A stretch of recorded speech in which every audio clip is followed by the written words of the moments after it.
বহু প্রতীক্ষার পর এই পার্সেলটা এসেছে, কারণ এটা অর্ডার দেওয়ার প্রায় 7 থেকে 8 দিন পর আমার হাতে এসে পৌঁছায়, যদিও আমি কলকাতাতেই থাকি। হোয়াট এভার, চলো আনবক্স করা যাক। এদের কিন্তু প্যাকেজিং খুব সুন্দর করে করেছে।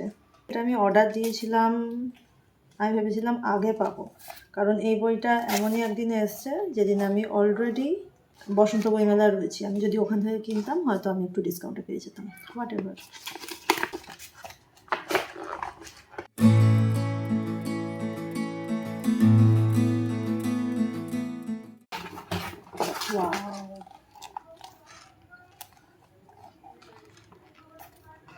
এটা কিশোর ভারতী এইরকম, তার পেজ আছে 232।